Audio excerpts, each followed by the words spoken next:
The end of the path is freedom. It's open to all of us.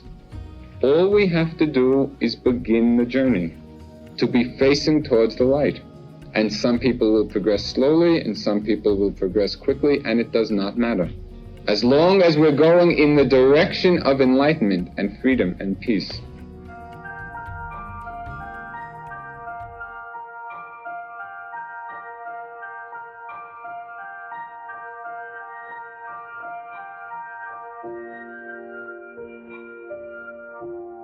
Just be here now.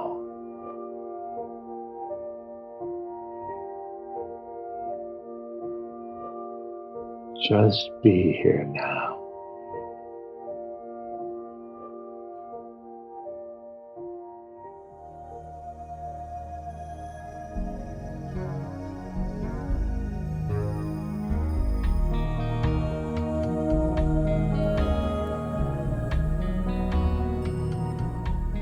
Welcome to the Joseph Goldstein Insight Hour. This podcast is an expression of our shared interest in self-discovery. Join Joseph as he shares his deep knowledge of the path of mindfulness. If you are interested in supporting this podcast, please go to BeHereNowNetwork.com/Joseph. One person might describe the path that's just in front of us right now. You know, watch out for that step and go around the turn over there. Okay? One person might describe the view of the peak. Right? I don't know how it looks up there in the clouds or wherever. That description is going to be totally different than the description of the boulder that we have to avoid right in front of us. Right? Some person might describe what one does when one reaches the peak. Oh, one dances around the top and sing songs or whatever one does. That description is completely different than both the vision of the top and also the steps along the path. All the descriptions are merely different aspects of this journey. We all have to walk up the path, have the vision of the top, and then express it in whichever way we do. Right? But we read or hear of different descriptions which are just relaying different aspects of this journey. And we think that they're different, right? There's one path to the top. And once we're there, it will unfold as it will what we do, right? As I understand the practice of Zazen, it leads very much to a moment-to-moment awareness. As with all practices of mindfulness, it starts with the development of a certain amount of concentration. Right? Unless the mind is concentrated somewhat, you cannot be very mindful. You cannot develop insight. And that's why, like in this technique, we start with the rising, falling, or the in-out breath. That's a concentration technique, to just stay on that object. After a certain minimal level of one-pointedness, the mind has the ability to sit back and just observe the flow. And I think that's what's meant in Zen. There are a lot of Zen stories about the development of moment-to-moment Zen. Right? Moment-to-moment awareness of what's happening. There may be more of an emphasis in the beginning on the concentration aspect, and that is a valid technique. You know, you can approach the development of wisdom by developing samadhi first and then applying it to the development of insight. You can do them simultaneously. It depends. There are different approaches, all equally valid. There is very much suffering in the world. Every day there are many millions of people who do not have enough food, who do not have proper shelter, who are experiencing extremes of heat and of cold, of very oppressive living conditions. There are a lot of people in hospitals whose bodies are filled with pain and unable to avoid that pain. And many more people in the world who do not even have facilities with which to deal with illness. Many people who, as illness comes to the body, just must deal with it as best they can in very primitive circumstances. A lot of pain, a lot of suffering involved in disease and illness of the body as the body begins to decay.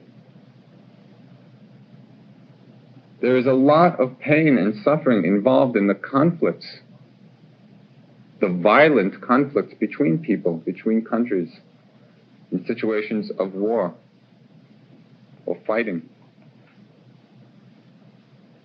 Very many people who are helpless in the hands of their enemies, people who want to simply inflict more and more pain upon them, helpless in that situation.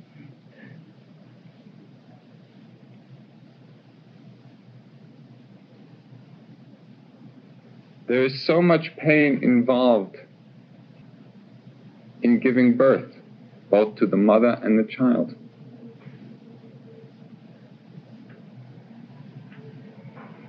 A lot of pain as the body begins to decay, as the body begins to fall apart, as it inevitably must. There's a lot of pain and suffering in old age, a very decrepit, invalid body. There's pain and anxiety and depression and anger and lust and worry and frustration. Our minds are liable to this kind of suffering. There's suffering when we're joined with things we don't like, when unpleasant circumstances arise and we don't like them. There's a great deal of suffering involved. And there's a lot of suffering when we are separated from those people or situations or ideas for which we have a great love and attachment, trying desperately to hold on to something which is disappearing. A lot of pain, a lot of suffering.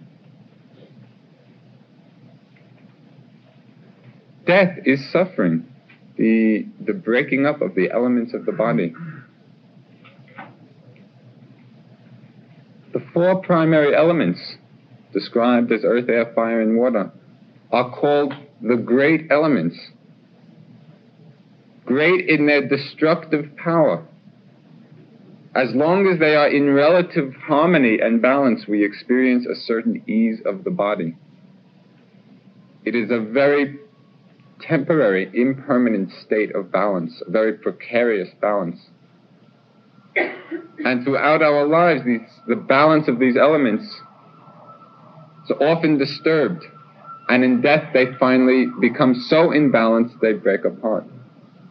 It's these very elements in our body, the great destructive power in them, the same elements which are responsible for the arising and explosion of the earth, the sun, the solar system, whole galaxies. These same primary elements of matter have the potential strength and destructiveness to destroy the physical universe. That's what we're made of. That's what this body is, these same material elements. And for a very brief time indeed, we enjoy a balanced state. Always leading, always going in the direction of more and more imbalance, unequilibrium, destructiveness. The body is going to die. There is no way that having taken birth, we are not going to die. We are going to end as corpses. A very painful situation, one that is very full of suffering. This is the human condition. And the human plane is one of the happy places of existence, one of the happy destinies of fortunate rebirth. There are planes of existence which are filled with even much greater suffering, which arise as the result of our own unwholesome deeds. We create for ourselves the hell worlds and the hungry ghost realms and all the lower worlds of suffering. They're not created by any divine being who casts people down into them. They are created by our own states of mind, our own unwholesome mind.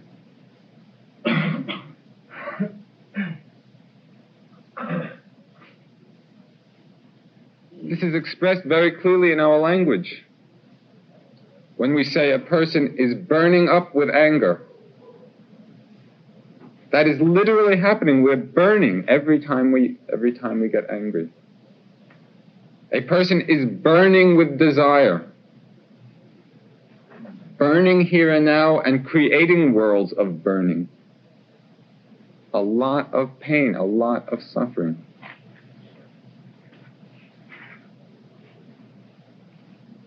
And there was no beginning to this wandering on in samsara. Endless repetition of sights and sounds and smells and tastes and touches and thoughts, day after day after day, endlessly tossed about in this whirlwind.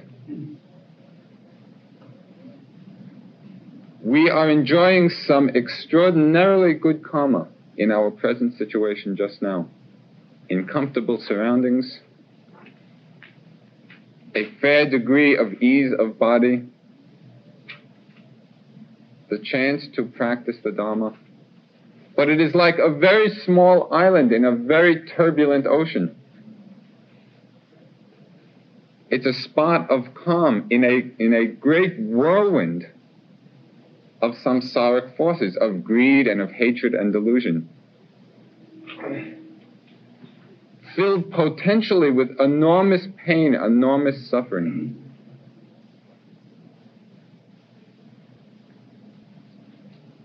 It's said that once one has taken rebirth in a lower plane of existence, how extraordinarily difficult it is to again have the opportunity of a human rebirth. And the example is given of a blind turtle who lives at the bottom of a vast ocean. And on the surface of the ocean is a wooden ring, a yoke of wood, just floating, tossed about by the wind and the waves. And this blind turtle surfaces once every 100 years. The odds that that turtle will surface just at the spot where that wooden yoke is and place his head through that wooden ring, the odds of that happening are greater than the chances of someone who has taken birth in a lower world having a good rebirth. Those worlds are filled with greed and with hatred and with violence and with anger and with pain and with suffering. Very difficult to develop wholesome karma, wholesome states of mind there. It takes a very long time to again have the opportunity for a happy rebirth. A lot of suffering in samsara.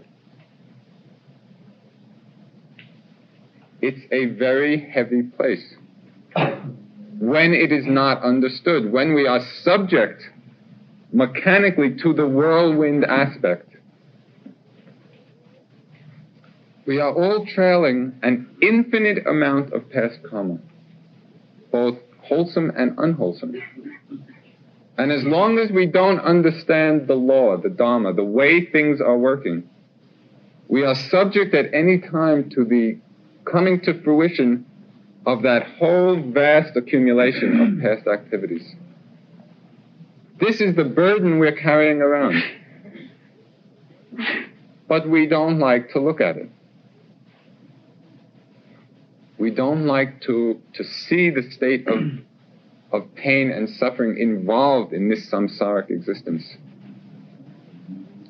And especially in this country, in the West, there's very much of plastic diversions to keep our mind from seeing it.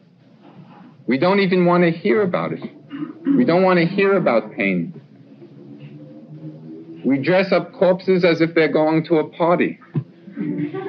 We don't look at the fact of existence. We try to cover it all up, to make believe that it's not there. Very unrealistic, very destructive, because it keeps us in a state of sleep with regard to what's happening. And in the sleeping state, we are more than ever subject to the pain and suffering involved.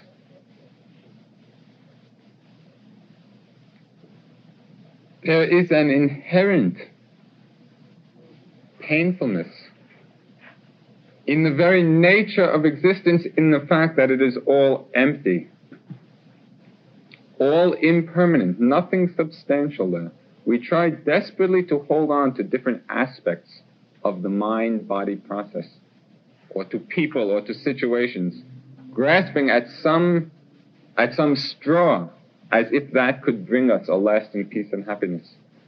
Not understanding that the whole universe, mental and physical, is merely a flow of empty, impermanent process. Nothing there to hold on to. Full of suffering and pain, to which we are very much subject.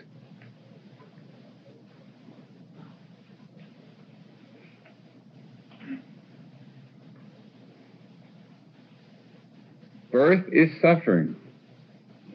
Disease is suffering. Old age is suffering. Death is suffering. Being with what we don't like is suffering. Being separated from what we like is suffering.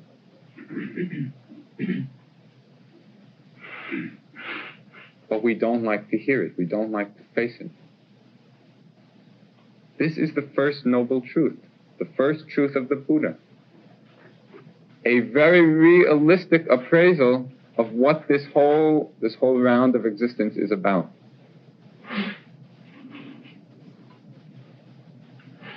He did not stop there. If he had seen correctly this truth of suffering and not gone further, it would have been a rather gloomy prospect. Caught as we are in this wheel of agony.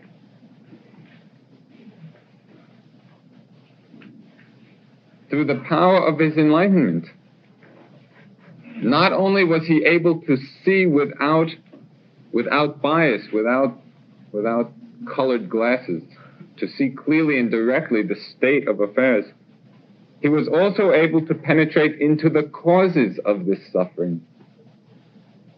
The fact of pain and suffering exists. What are the causes behind it?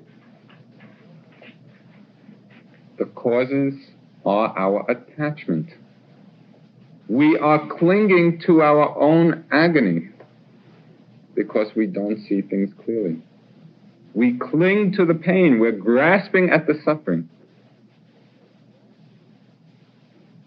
making it continuing on this wheel. There are four basic kinds of attachments which are such great chains, which keep us so bound to this wheel of suffering. And the first is attachment to sense desire, to sense pleasure. We take such delight in pleasant sights and pleasant sounds and pleasant smells and tastes and pleasant touch feelings. There is pleasure there. There are moments of pleasure. Very impermanent, very momentary. And yet we become so infatuated with that sense pleasure that we grasp and cling for more and more.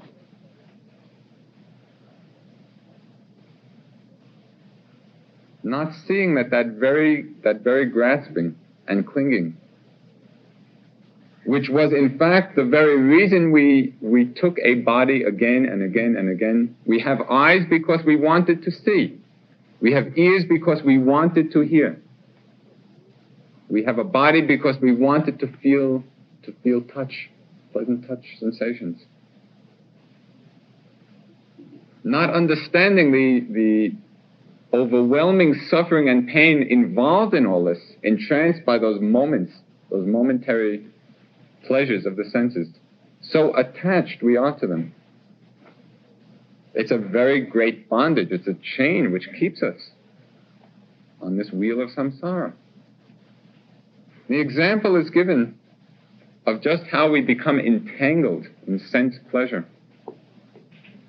Of a monkey who was living high in the Himalayas, living in the forest, very free, very independent. He became curious about what was happening down below. So he comes down the mountain, and it seems that some hunter or trapper had laid a trap of tar, of the black pitch, in which to catch animals. The monkey came down and had never seen it before, and he tested it with one foot. And he put one foot in, and he got stuck. And in his effort to free himself, he puts his other foot in, trying to free the first, and of course both get stuck. And then the third and the fourth legs, he puts into the tar trying to extricate himself from the situation, and all get stuck. Very frantically, aware that he is caught, helpless, in the power of that trapper and hunter, he puts his head in it to pry himself out, and his head gets stuck. Caught, bound, trapped. We enjoy one sense pleasure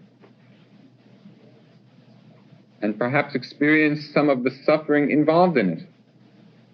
In an effort to get out of the suffering, we sink into another sense pleasure to forget about the suffering of the first, and we get more and more bound. And a third and a fourth. In an effort to escape suffering, we become more and more involved in it because we don't understand how the law is working. Attachment to sense pleasure, clinging, grasping at these momentary pleasures is a very great bondage. It's what keeps us in this cycle of life and death and rebirth on this wheel endlessly.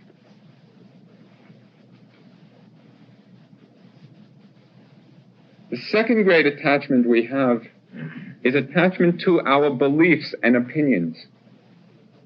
We have so many opinions about things being right or wrong or good or bad. The opinions very much conditioned by our particular background and circumstances and education, but we cling so much to the opinions. It's as if we go around permanently with a pair of colored glasses, seeing the whole world through pink or green or blue colored glasses, imagining the world to be that way.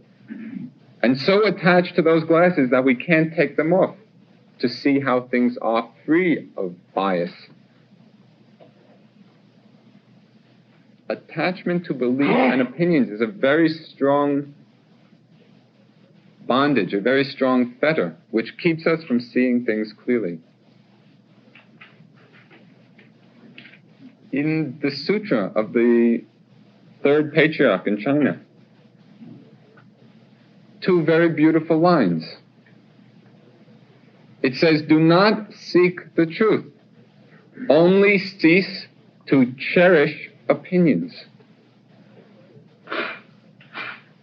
If we give up our attachment to our beliefs and opinions, the whole world is revealed.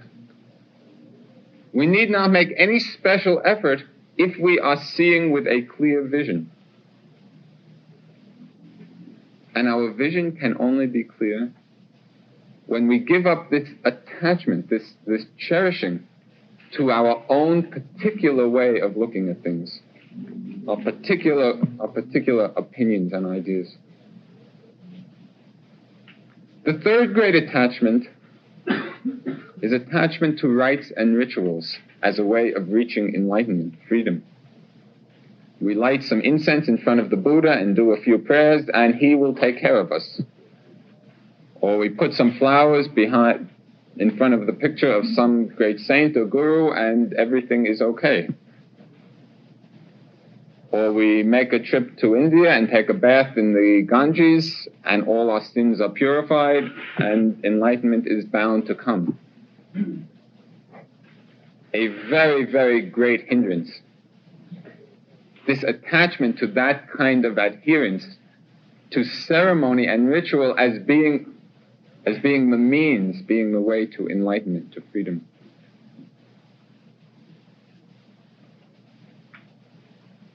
And the fourth great attachment, which is at the very center of all the others,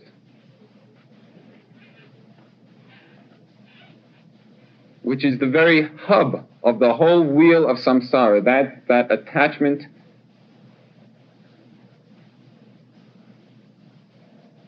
around which the whole wheel of suffering revolves, is the attachment to the idea of self.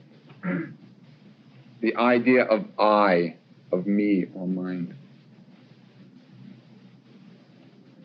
And in truth, the whole world does revolve about that concept. All beings in this world and in all worlds live their lives based around this idea that there is a self here, there is an I. If there is an I, there is an other, there is division, there is separation. There is threatening and defensiveness. There is anger and desire, possessiveness, attachment, all for the well-being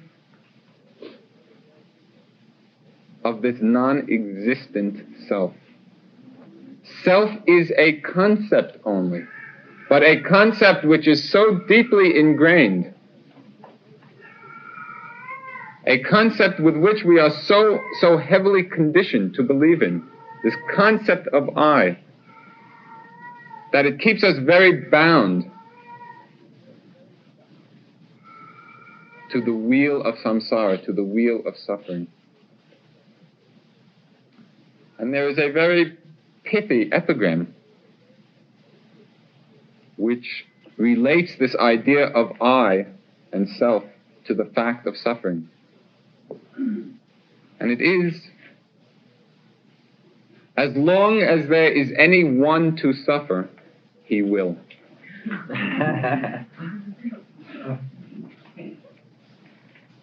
It's a very strong bondage. Our attachment to the concept, very difficult to penetrate, very difficult to get beyond. And very much of the path towards freedom and enlightenment has to do with seeing into the nature of that concept, freeing ourselves from its bondage. The truth of suffering. The second noble truth is the causes of suffering, these attachments. Attachments to sense desire, to opinion, to rites and rituals, to the concept of self. Four great bonds.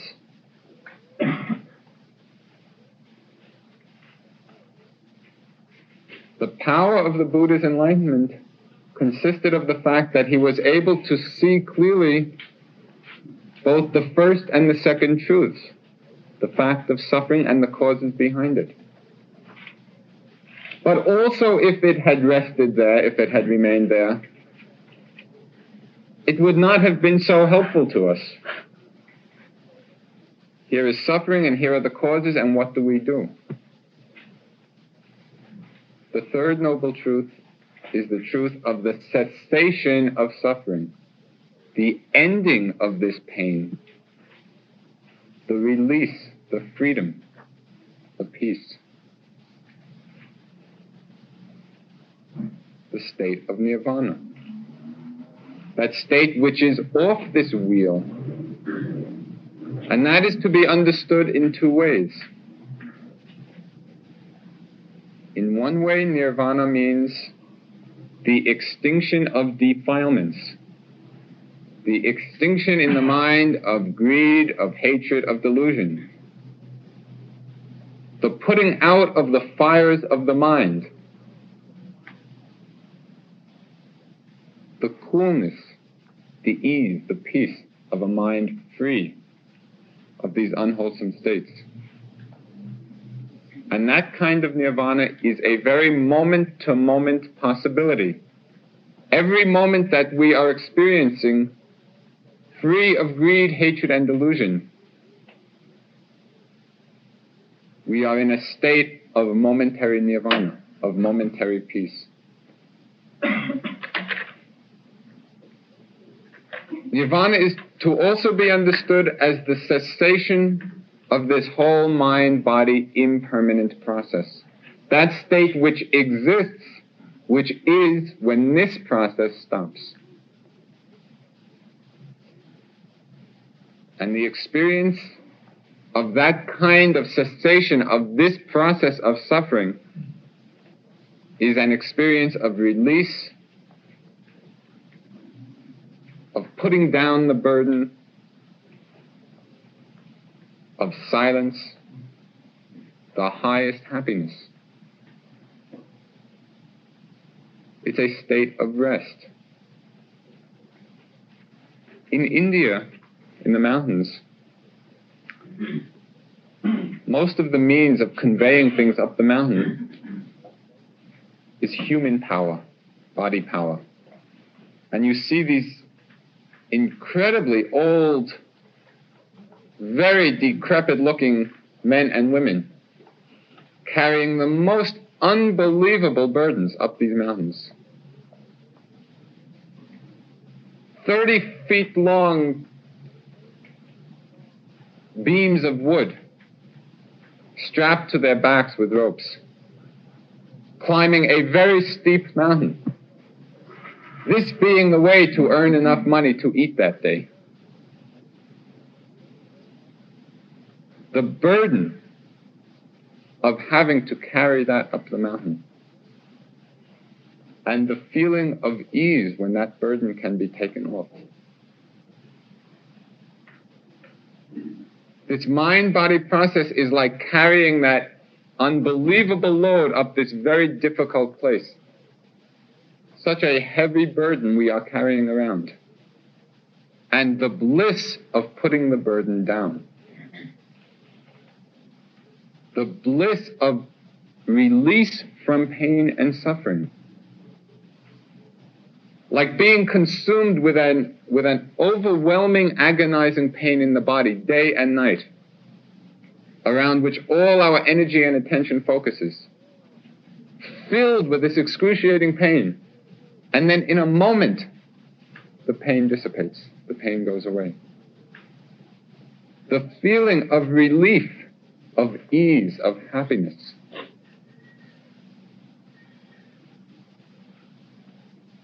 This mind-body process, in comparison to that state of rest, is like this overwhelming, consuming pain. The third noble truth is the ending of that pain, the bliss of peace and of silence and of rest.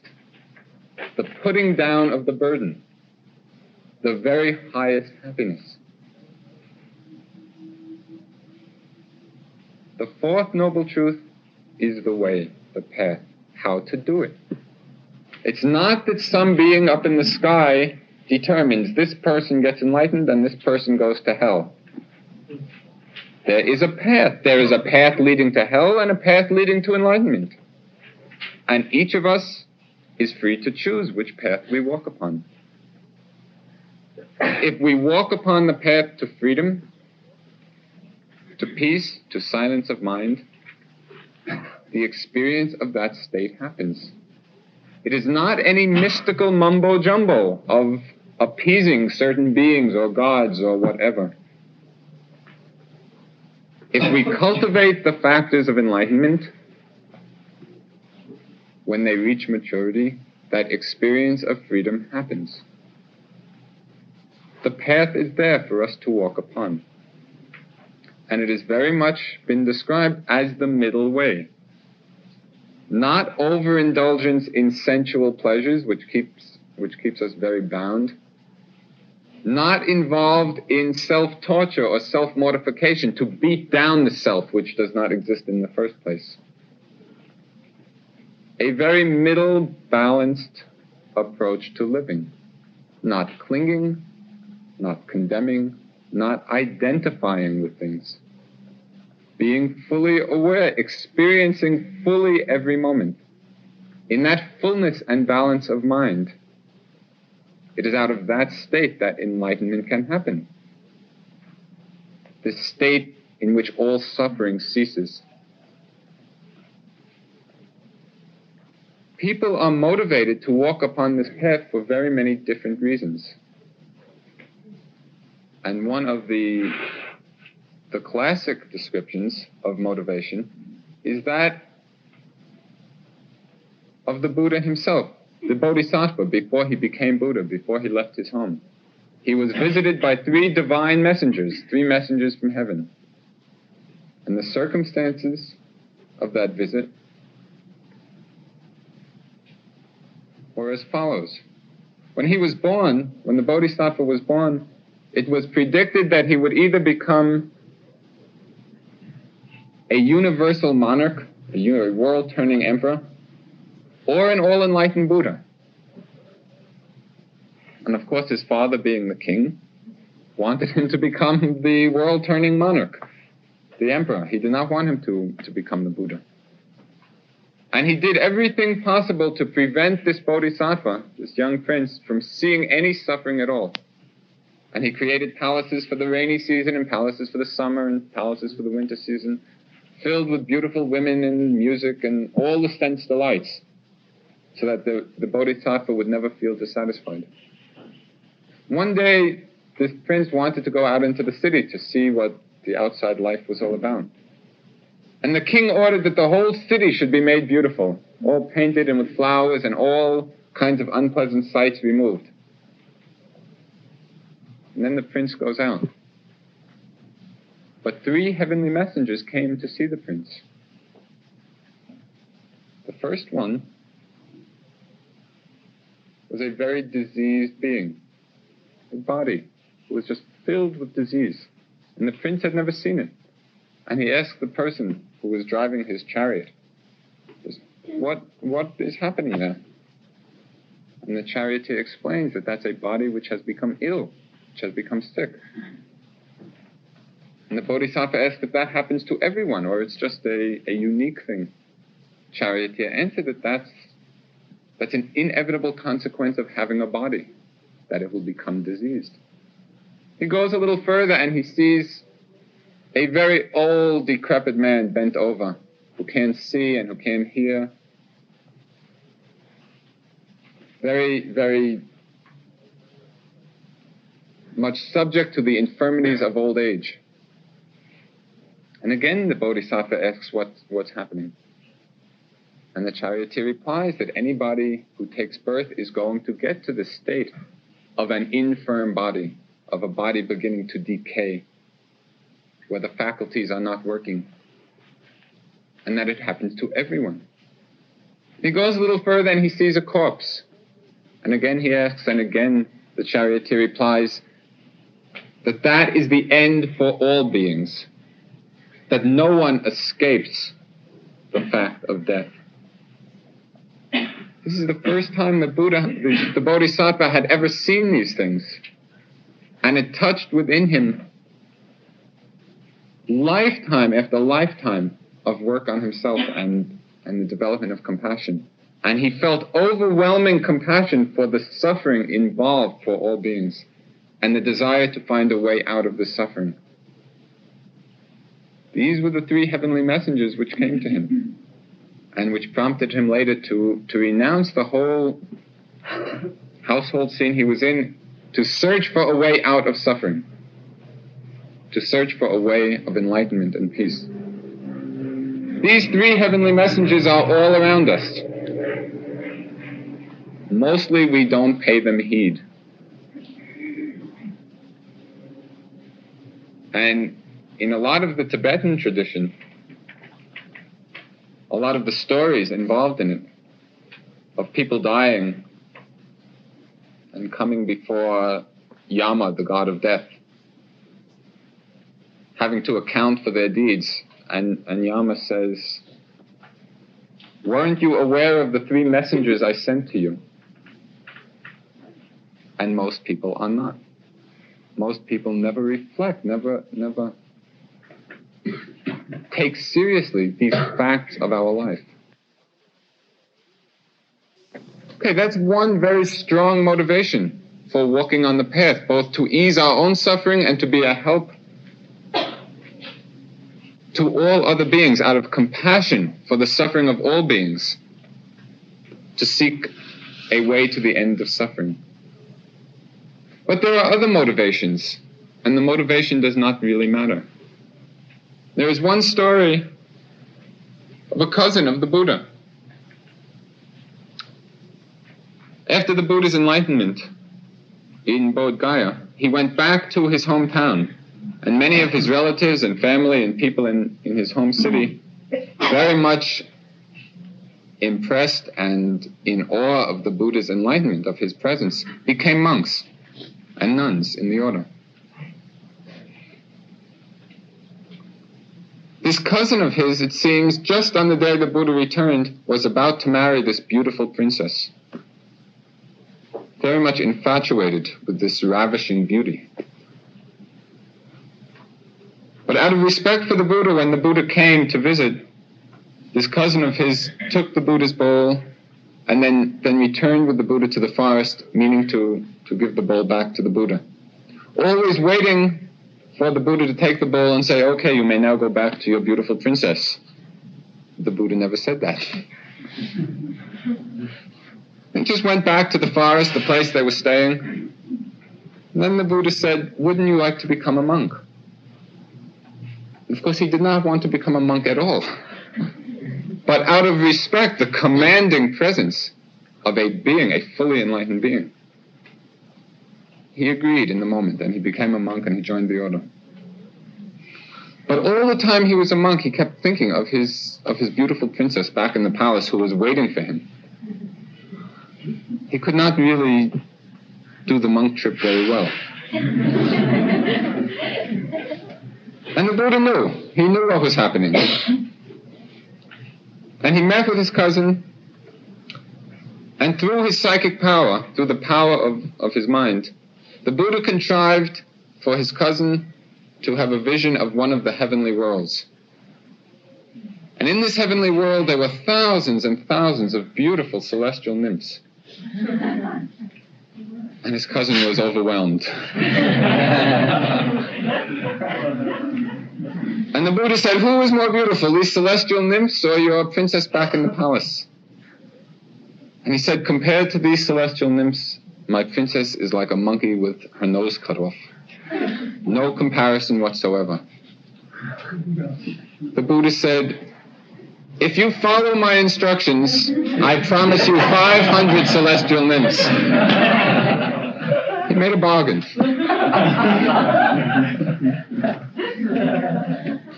His cousin agreed very quickly. So with this thought in mind, oh, I'm going to get all these nymphs. So he starts to practice. And he starts watching his breath and doing the walking and practicing mindfulness.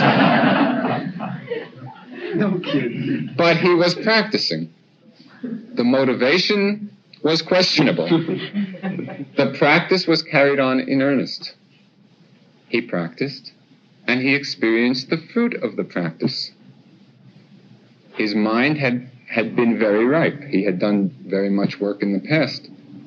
And his practice brought to maturity all those factors of enlightenment. He practiced and he walked upon the path and he experienced enlightenment, freedom.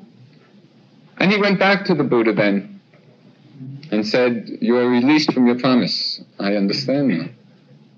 And the Buddha, of course, knew what had happened and said that as soon as his cousin had reached enlightenment, he knew that he was released from this promise to provide all these nymphs. The cousin's mind had become free.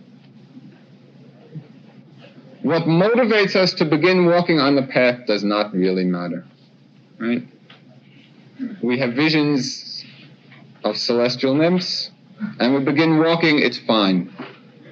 We have a very great vision of suffering and feelings of compassion, and we begin walking, it's fine. The end of the path is freedom.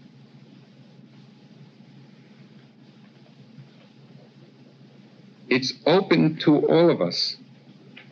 All we have to do is begin the journey, to be facing towards the light. And some people will progress slowly, and some people will progress quickly, and it does not matter. As long as we're going in the direction of enlightenment and freedom and peace. And that very much depends upon our own effort.